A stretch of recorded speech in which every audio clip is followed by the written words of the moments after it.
మీతో మాట్లాడతాను. ముందు స్క్రీన్ పై కనిపిస్తుంది మనకు అష్ట దిగ్బంధం. ఆ అష్ట దిగ్బంధంలో కేసీఆర్ ఉన్నారు. పీసీఆర్ ఒకసారి అష్ట దిగ్బంధం ఆ స్క్రీన్ చూపియండి. అది ఒకసారి అష్ట దిగ్బంధంలో కేసీఆర్ ఉన్నారు. కేసీఆర్ను దిగ్బంధించిన నేతలు 1 by 1 చూస్తే ముఖ్యమంత్రి రేవంత్ రెడ్డి, ఆ తర్వాత కేంద్ర హోంశాఖ సహాయ మంత్రి బండి సంజయ్, ఆ తర్వాత Etela Rajender, Malkajgiri MP, Nizamabad MP Dharmapuri Arvind, Medak MP Raghunandan, Kodandaram Telangana JAC chairman, ఆ తర్వాత ఇప్పుడు జనసమితి అధ్యక్షుడు, కాంగ్రెస్ పార్టీతో అటాచ్ అయ్యి కేసీఆర్ ప్రభుత్వాన్ని గద్దెదించడంలో కీలక పాత్ర వహించిన వ్యక్తి. ఈ పక్కన కనిపిస్తున్న ఇద్దరు గతంలో 10 ఏళ్ల పాటు కూడా కేసీఆర్ వెన్నంటి నడిచిన దాదాపు 10 ఏళ్ళు పొంగులేటి శ్రీనివాసరెడ్డి, జూపల్లి కృష్ణారావు, వాళ్ళిద్దరు ఇప్పుడు రాష్ట్ర మంత్రులు. ఈ 8 మంది కేసీఆర్ని ఎందుకు టార్గెట్ చేశారు? ఈ 8 మందికి కేసీఆర్ పై కోపం ఏంటి? అది 1 by 1 చూద్దాం. ముందు రేవంత్ రెడ్డి విషయానికి వెళ్దాం.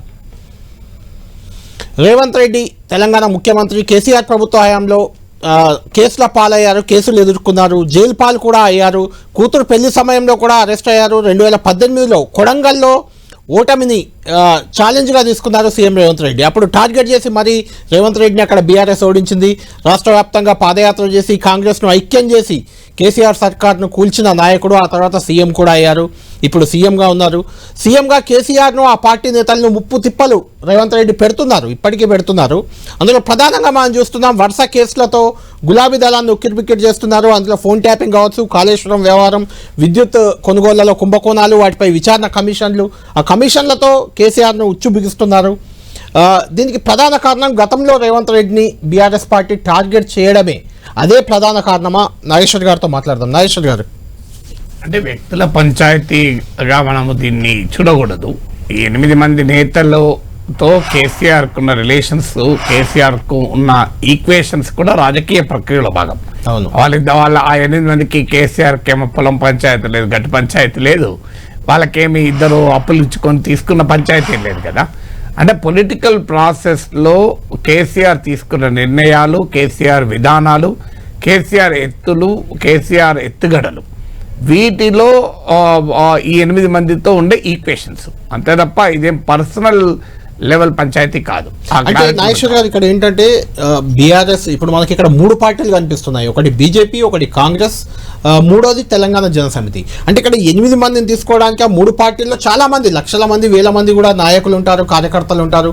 వాళ్ళందరికంటే ఎక్కువగా వీళ్ళంతా కేసీఆర్ ని టార్గెట్ చేసినట్లయితే కనిపిస్తుంది. ఎలా అంటే రోజు మాట్లాడే మాటలు, ఇచ్చే స్టేట్మెంట్లు, వాళ్ళ కదలికలు, వాళ్ళ యాక్షన్ ప్లాన్ అన్ని ఆ రకంగానే కనిపిస్తున్నాయి కదా. అంటే కేసీఆర్ ని టార్గెట్ చేసినట్టు కనిపించినా దీని వెనకాల పొలిటికల్ ప్రాసెస్ ఖచ్చితంగా. ఇప్పుడు ఉదాహరణకు రేవంత్ రెడ్డిని ఓటుకు నోటు కేసు, ఇది ఓటుకు నోటు కేసు రేవంత్ రెడ్డి పైన టార్గెట్ కాదు.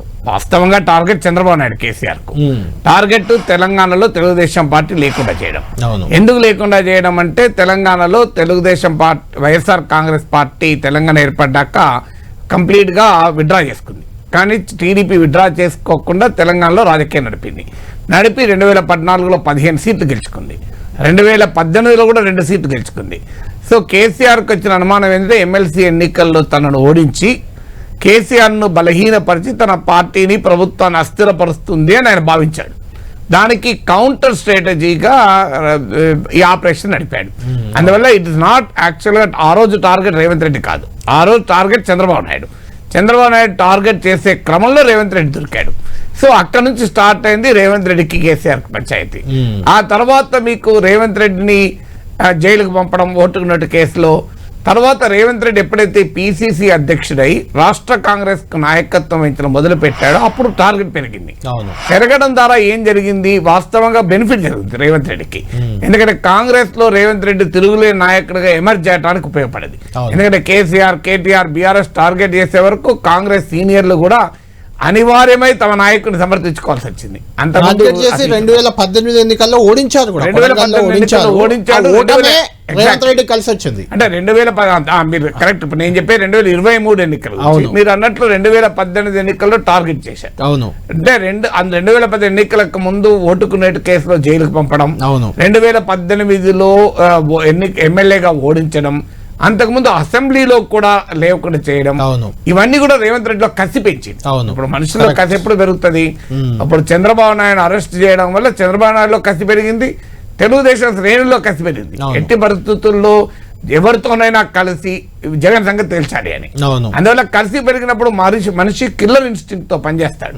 నార్మల్ గా పనిచేసి ఇప్పుడు మీరు నన్ను ఏదో అడుగుతున్నారు, నేను చెప్తున్నాను, మీరు పక్కన ఇంకోటి ఉండి నా పైన ఇష్టం వచ్చినట్టు వర్బల్ గా అటాక్ చేశాను ఒక వాదనలో, నేను ఊరుకుంటాను. ఇలా ఉండవు, భీషణంగా కనబడుతున్నాడు. ఇక మామూలుగా ఉన్నాడు భీష్ముడు, అర్జునుడు, అభిమన్యుడు కలిపితే ఎట్లుంటో అట్లుంటా. సో అందువల్ల మనిషి కసి పెరిగినప్పుడు ఆ కిల్లర్ ఇన్స్టింక్ట్ ఎమర్జ్ అవుతుంది. అందువల్ల రేవంత్ రెడ్డిలో కిల్లర్ ఇన్స్టింక్ట్ ఎమర్జ్ కావటానికి ఒక రకంగా కేసీఆర్ కూడా దోదం చేశారు.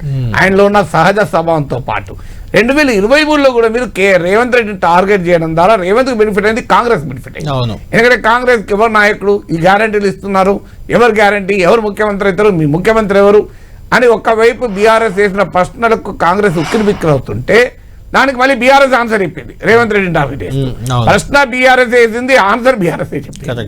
సో కాంగ్రెస్ కు ముఖ్యమంత్రి లేరు అని ఒక ప్రశ్న వేసి కాంగ్రెస్ ఉక్కిరి బిక్కిరి పెడుతూ వెంటనే రేవంత్ రెడ్డి ఉన్నాడు అని చెప్పారు. దానివల్ల కాంగ్రెస్ పార్టీ కూడా బెనిఫిట్ అయింది. మీరు అందుకే సిఎస్డిఎస్ లోక్నీతి వాళ్ళ పోస్ట్ పోల్ సర్వేలో కూడా 33% అబోవ్ మీకు కేసీఆర్ ముఖ్యమంత్రి కావాలంటే 20% అబోవ్ మీకు రేవంత్ రెడ్డి ముఖ్యమంత్రి కావాలి. సో అందుకే మిగతా ఎవరు లేరు ఫీల్డ్ లో, కేసీఆర్ రేవంత్ అయ్యారు. అందువల్ల టార్గెట్ చేయడం ద్వారా కేసీఆర్ డెఫినెట్ గా రేవంత్ టార్గెట్ చేయడం వల్ల రేవంత్ లాభపడ్డాడు, కేసీఆర్ దెబ్బతిన్నాడు. అయితే ఇద్దరి మధ్య వ్యక్తిగత వైరం కన్నా ఇది ఆ రోజు టీడీపీని దెబ్బతీసే క్రమంలో రేవంత్ టార్గెట్, కాంగ్రెస్ ను దెబ్బతీసే క్రమంలో మళ్ళీ టార్గెట్. ఈ రెండు టార్గెట్లలో ఆ పాలిటిక్స్ లో రేవంత్ రెడ్డి అనే వ్యక్తిగా ఉన్న పంచాయతీ కన్నా ఇది పొలిటికల్ పంచాయతీలో ఒక వ్యక్తి కీలకంగా మారాడు. అవును, కానీ చాలా సందర్భాల్లో కూడా గతంలో అంటే బీఆర్ఎస్ పార్టీని అటాక్ చేయడంలో కానీ వ్యక్తిగతంగా కేసీఆర్ కుటుంబాన్ని విమర్శించడంలో కానీ అప్పట్లో రేవంత్ రెడ్డి ముందుండేవారు. ఇప్పుడు కూడా కేసీఆర్ యాక్షన్ ప్లాన్, ముఖ్యమంత్రిగా ఆయన యాక్షన్ ప్లాన్ చూస్తే కూడా ఫోన్ ట్యాపింగ్ టార్గెట్, తర్వాత కాళేశ్వరంపై టార్గెట్, ఆ తర్వాత ఇప్పుడు విద్యుత్ కొనుగోళ్లపై టార్గెట్ చేసి కమిషన్లను ఏర్పాటు చేయడం, ఇవన్నీ కూడా అంటే అప్పటి కసిని దృష్టిలో పెట్టుకొని ఇప్పుడు ఎక్కువగా కేసీఆర్ను టార్గెట్ చేస్తున్నాడు అనే విమర్శలకు మీరు ఏం చెప్తారు? అంటే రాజకీయ ప్రత్యర్థి అన్నప్పుడు డెఫినెట్ గా కసి పెడతారు కదా.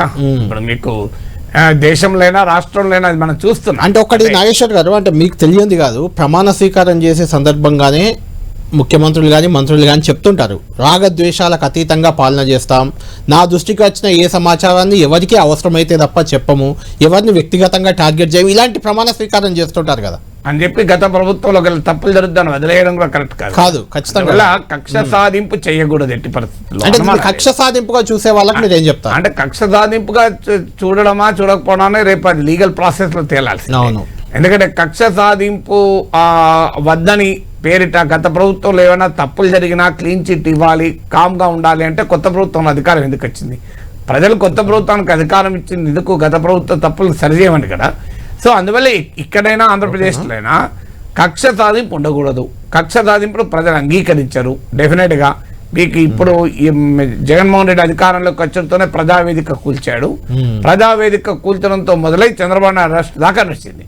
ప్రక్రియలో ఏం జరిగింది? జగనే బలహీనపడ్డాడు. కక్ష సాధింపు కనుక చేస్తే ఖచ్చితంగా ఆ పార్టీ బలహీనపడుతుంది. ఇప్పుడు కేసీఆర్ ఏ తప్పు చేయకుండా, కేసీఆర్ ఏ తప్పు చేయలేదని తెలంగాణ సమాజం భావిస్తే కేసీఆర్ ను టార్గెట్ చేస్తే లాభం కేసీఆర్కి.